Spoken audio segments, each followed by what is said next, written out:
Bapak, Ibu, Saudara yang dikasihi oleh Tuhan, renungan pada saat ini diberi judul Tenteram di Tengah Kesesakan. Kita ambil dari Mazmur 4 ayat 1-9 dan Nat diambil dari Mazmur 4 ayat 9. Dengan tenteram aku mau membaringkan diri lalu segera tidur. Sebab hanya Engkaulah ya Tuhan yang membiarkan aku diam dengan aman. Bapak, Ibu, Saudara yang dikasihi oleh Tuhan, ada seorang anak perempuan yang bersekolah di sekolah dasar, sebut saja namanya Ani. Ani di sekolah termasuk anak yang pandai dan disayangi oleh bapak dan ibu gurunya. Hanya sayang Ani di sekolah tidak mempunyai teman yang akrab. Di sekolah Ani kerap terlihat bermain seorang diri saja. Bukan karena Ani seorang anak yang sombong atau ia seorang anak yang sulit bergaul. Tetapi semua terjadi ada hubungannya dengan Tono. Tono seorang anak yang lahir dari keluarga yang kaya dan Tono tidak suka melihat Ani selalu jadi juara kelas. Tono selalu memakai hartanya untuk mempengaruhi teman-temannya agar tidak bermain dengan Ani. Bahkan Tono tidak segan-segan menggunakan kekerasan kepada anak yang mau bermain dengan Ani. Pada mulanya Ani merasa biasa saja dengan apa yang dilakukan oleh Tono. Tetapi lama-kelamaan timbul rasa kesal marah kepada Tono sebab setiap kali ada yang mendekati dirinya selalu diajak untuk bermain dengan Tono. Tidak hanya itu, Tono juga seringkali mencari-cari kesalahan Ani dan melaporkan kepada bapak ibu gurunya.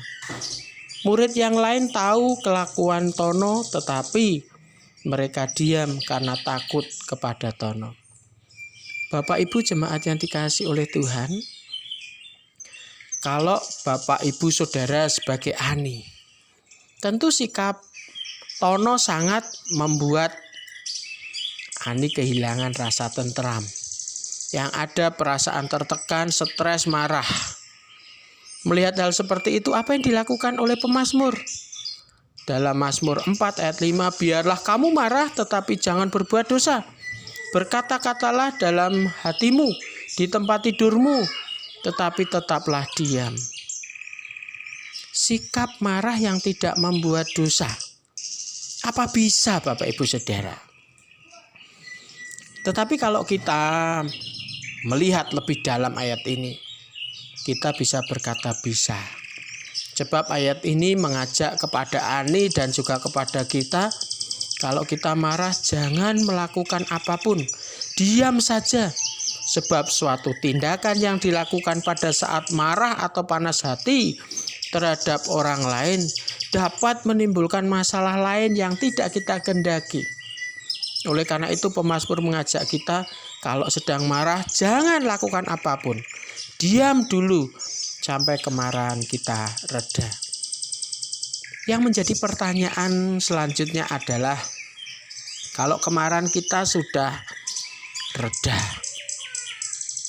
apa yang harus dilakukan agar kita tetap dapat merasakan ketentraman di tengah ancaman, kesulitan, bahkan kesesakan hidup?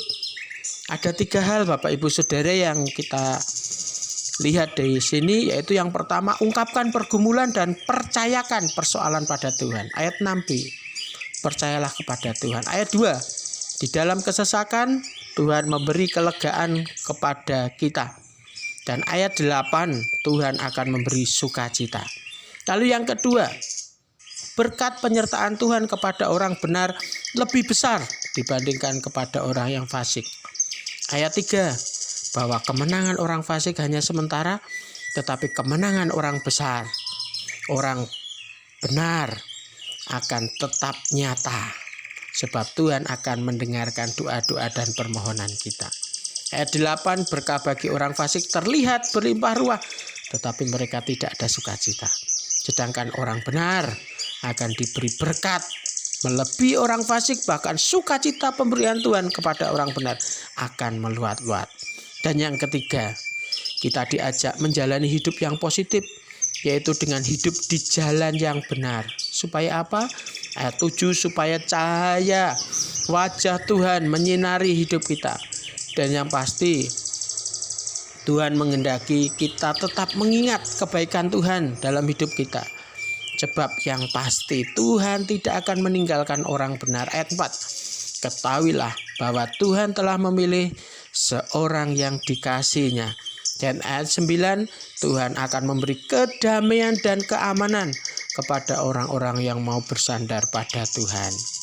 Bapak, Ibu, Saudara yang dikasihi oleh Tuhan, dengan kita menerapkan apa yang difirmankan Tuhan melalui keteladanan pemazmur ini, kita bisa melihat apa yang Tuhan lakukan dan kerjakan di saat kita dalam ancaman, persoalan, bahkan kesesakan hidup.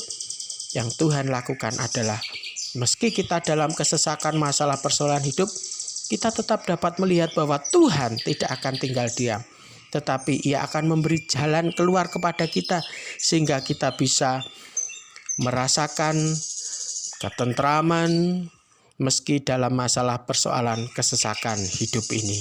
Tuhan Yesus memberkati kita. Amin.